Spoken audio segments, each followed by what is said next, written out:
Praise the Lord. और आप सभी को जय मसीह की। और एल शैडाई मिनिस्ट्री में आपका स्वागत है। और जैसा कि लास्ट कुछ वीडियोस के द्वारा हम बातचीत कर रहे हैं, आपसे जुड़े हुए हैं, तो आपको वीडियोस अच्छे लग रहे होंगे, ऐसा मैं कामना करती हूँ कि आपको वीडियोस अच्छे लगे होंगे। आज फिर से एक बार नए वीडियो के साथ हम यहाँ पर उपस्थित होने पाए हैं, तो हम एक छोटी सी प्रार्थना करेंगे, उसके बाद वीडियो को शुरू करेंगे। हालेलुया। महान जीवित सामर्थ्य अनुग्रह पिता परमेश्वर, धन्यवाद करते हैं आज के सुंदर दिन के लिए, धन्यवाद करते हैं प्रभु इस समय इस घड़ी को देने के लिए। प्रभु जब हम एक नए वीडियो को बनाना चाहते हैं प्रभु, तो आपके अनुग्रह दया की दृष्टि को मांगते प्रभु कि पूरे वीडियो और ड्यूरेशन को आपके हाथों में सौंपते, अपने लोगों के बारे में छुपा देते, जितने भी लोग सुनते प्रभु वो आशीषित होने पाए प्रभु, और आपके नाम की महिमा को और ज़्यादा करने पाए। सारी बातों का धन्यवाद करते प्रभु। मुझे भी पवित्र आत्मा के अगुवाई मार्गदर्शन को दीजिए प्रभु, कि मैं जो भी बोलूँ पवित्र आत्मा के अगुवाई के द्वारा बोलूँ। सारी बातों के लिए धन्यवाद करते हुए प्रार्थना यीशु मसीह के नाम से मांगते सुन कर आमीन। Praise the Lord. तो आज का वीडियो हम शुरू करते हैं, जिसमें हम ये देखेंगे कि क्या वो कारण रहते हैं। कई बार हम काफ़ी समय से किसी प्रार्थना को कर रहे हैं, लेकिन हमारी प्रार्थना परमेश्वर नहीं सुन रहे हैं। तो ऐसे कौन से कारण रहते हैं कि जिसकी वजह से परमेश्वर हमारी प्रार्थना को नहीं सुन रहे हैं या हमारी प्रार्थना स्वीकार नहीं हो पा रही है। आज हम उन सब कारणों को देखेंगे और जानने की कोशिश करेंगे। तो है तो काफ़ी सारे कारण, लेकिन उसमें से जो 5 अहम कारण हैं उनको आज मैं आपसे डिस्कस करूंगी और उम्मीद करती हूं कि आपको सीखने को मिलेगा।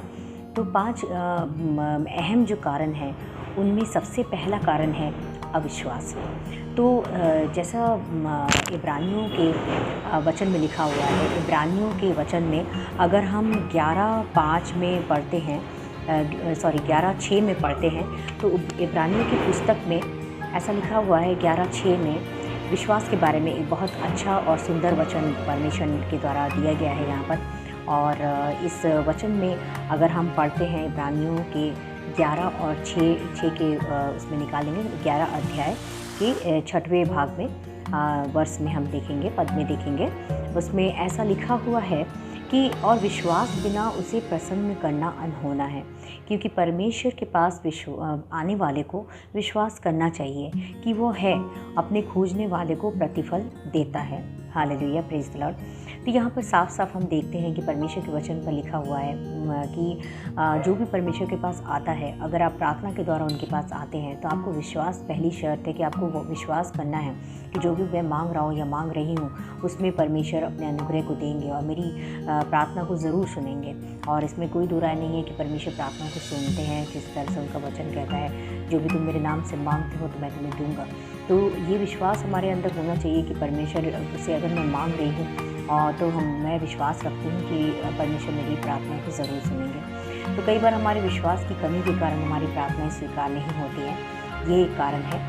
और इस तरह से हम दूसरे कारण को देखते हैं कि दूसरे कारण का वजह है हमारा अविश्वास। तो ठीक है, पहला कारण है, लेकिन दूसरा जो कारण है वो है हमारा कई बार हम प्रार्थना में तो मांग रहे हैं, लेकिन साथ ही साथ परेशान भी हैं, डाउट में भी हैं कि होगा कि नहीं होगा, या खुद भी परेशान हो रहे हैं, खुद के हाथों में भी काम को ले रहे हैं। तो ऐसे समय में भी परमेश्वर को आपकी प्रार्थना सुनने में बाधाएं उत्पन्न होती हैं। शैतान वहाँ काम करने लगता है जहाँ अपनी बुद्धि का इस्तेमाल करते हैं। तो टेंशन भी एक बहुत बड़ा कारण है कि जब आप प्रार्थना भी कर रहे हैं और साथ ही साथ चिंतित भी हैं कि हमारी प्रार्थना को परमेश्वर सुनेंगे कि नहीं, हमारी जो इच्छा है वो परमेश्वर पूरी करेंगे कि नहीं। तो ये एक बहुत बड़ा कारण हो सकता है कि आपकी प्रार्थना काफ़ी लंबे समय से आप कर रहे हैं लेकिन वो सुन नहीं रहे हैं। तो यहाँ पर फिलिपियों के 4:6 में हम देखते हैं वचन के द्वारा भी परमेश्वर इस बात को कन्फर्म करते हैं कि यहाँ पर फिलिपियों के चौथे चैप्टर में हम देखेंगे,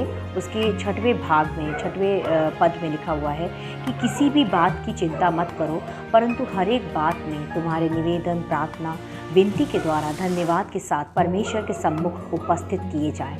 प्रेज़ द लॉर्ड, हालेलुया।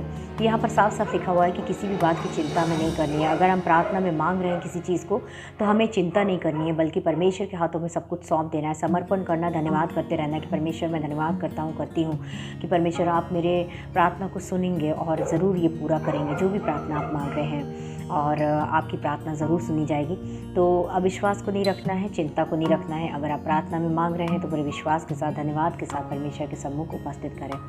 तीसरे कारण को देख लेते हैं। तीसरा कारण है कि जो आप मांग रहे हैं वो आपके लिए नहीं है, हो सकता है आप कुछ ऐसी चीज़ों को मांग रहे हैं जो परमेश्वर ने आपके लिए नहीं रखा है।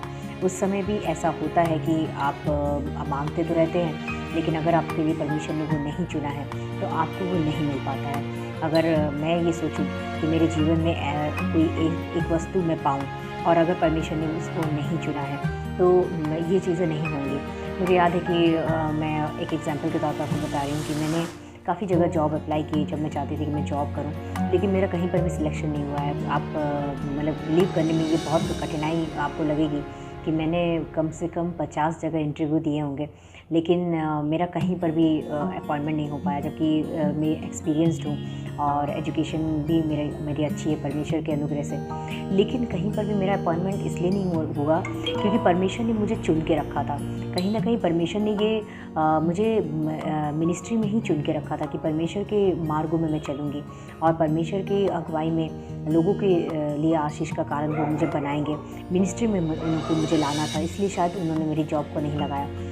और आगे जो भी परमेश्वर की योजना है, क्योंकि मैं डेली परमेश्वर से यही मांगती हूँ कि परमेश्वर, मैं ये नहीं चाहती कि आप मेरे जीवन में मैं अपनी इच्छा पूरी करूँ, बल्कि परमेश्वर आपकी योजना मेरे जीवन से पूरी होने पाए। और हम सबकी प्रार्थना यही होनी चाहिए कि परमेश्वर हमारे जीवन से आपकी योजना पूरी होने पाए। तो आप देखेंगे कि परमेश्वर की जो योजना रहेगी वो उत्तम होगी और कहीं ना कहीं आप उसमें सफलता भी पाएंगे। तो इस तरह से जो चीज़ आपके लिए नहीं बनी वो भी आपको नहीं मिल पाएगी। और चौथे कारण को देख लेते हैं। और चौथा कारण ये है कि वो परमेश्वर के इच्छा अनुसार नहीं है। कई बार हम कुछ ऐसी चीज़ों का डिमांड कर देते हैं प्रार्थना में कि जो परमेश्वर की इच्छा अनुसार नहीं है। तीसरा कारण तो ये था कि वो आपके लिए बना ही नहीं है। लेकिन कई बार हम कुछ ऐसी चीज़ों को मांगते हैं जो परमेश्वर की इच्छा अनुसार नहीं है।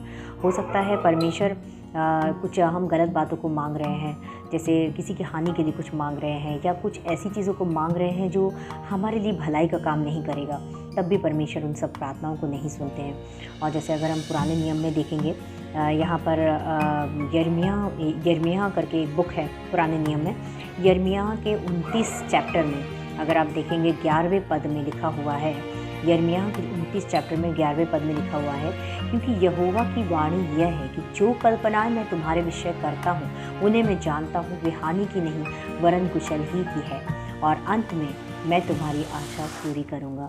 तो ये परमेश्वर के वचन में बिल्कुल साफ साफ लिखा हुआ है कि जो उनकी योजना है वही पूरी होने पाएंगी और उनकी जो प्लानिंग है हमारे लिए वो उत्तम है। अगर हम अपने मनुष्य के दिमाग से सोचेंगे कि हम अपने जीवन में ये करेंगे, हमारी अपनी एक अलग प्लानिंग होती है, लेकिन वो मनुष्य की मानसिकता के हिसाब से होती है। लेकिन परमेश्वर की जो प्लानिंग होती है हमारे लिए वो उत्तम होती है और इसमें कोई दो राय नहीं है कि परमेश्वर जो हमारे लिए सोचते हैं, करते हैं या जो योजना बनाते हैं वो उत्तम होती है। जैसे यिर्मयाह के 29:11 में मैंने पढ़ के आपको बताया। और तो ये जो परमेश्वर की प्लानिंग होती है वो उत्तम होती है, उसमें कोई दो राय नहीं है और उसमें आपको सफलता मिलेगी ही मिलेगी। तो वेट करना ज़्यादा बेटर है।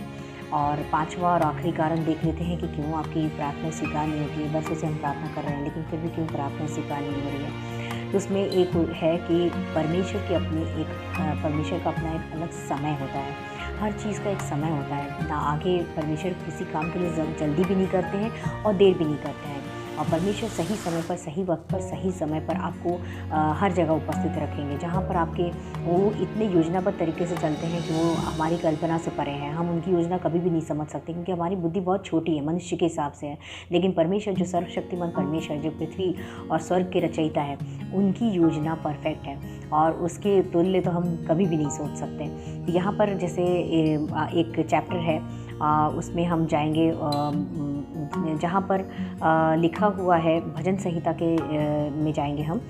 भजन संहिता के 27 चैप्टर में 27 चैप्टर के 14वें वचन में लिखा हुआ है, पद में लिखा हुआ है कि यहोवा की बाट जोता रहे हियाव बान और तेरा हृदय ढूंढ रहे। हाँ, यहोवा ही की बाट जोता रहे, क्योंकि हमें वेट करना है परमेश्वर की, क्योंकि अपनी टाइमिंग होती है। तो हमें वेट करना है कि परमेश्वर क्या चाहते हैं, परमेश्वर की इच्छा क्या है। और जब तक हम परमेश्वर की इच्छा को नहीं जान लेंगे तब तक हम यही सोचते रहेंगे कि क्या हो रहा है, क्या नहीं हो रहा है। तो हमें वेट करना है। और एक और जो हम एक बार और वचन देख लेंगे, सबोपदेशक में 30वें चैप्टर में पहले पद पे लिखा हुआ है, हर एक बात का एक अवसर और प्रत्येक काम का जो आकाश के नीचे होता है एक समय है। तो परमेश्वर की अपना एक समय है, अपनी एक योजना है, अपना एक टाइमिंग है, तो हमें उसके अनुसार ही सब कुछ मिलता है। तो अगर आप सोचते हैं कि हमें क्यों नहीं मिल रहा है, या आप बहुत ज़्यादा निराश हो चुके हैं अपनी प्रार्थनाओं को मांगते मांगते, तो एक बार फिर से उठ खड़े होइए, क्योंकि परमेश्वर के वचन में लिखा हुआ है, धर्मी जन चाहे 7 बार गिरे फिर भी उठ खड़ा होगा, और दुष्ट जन गिरेंगे तो पड़े ही रहेंगे। लेकिन परमेश्वर की योजना उत्तम है, और उन्होंने जो भी आपके लिए रखा है वो उत्तम ही है। और निराश मत होइए, क्योंकि परमेश्वर अपने समय में सब कुछ आपको देंगे और बहुतायत रूप से आपको आशीष देंगे। इन सारे वचनों के द्वारा आपको आशीष मिली होगी, और मैं चाहती हूँ कि आप खुद आशीषित अगर होंगे तो इसको शेयर करिएगा, ज़्यादा से ज़्यादा लोगों तक पहुँचाइएगा, जिससे दूसरे भी आशीष पाएँ। आप सभी को जय मसीह की। Praise the Lord.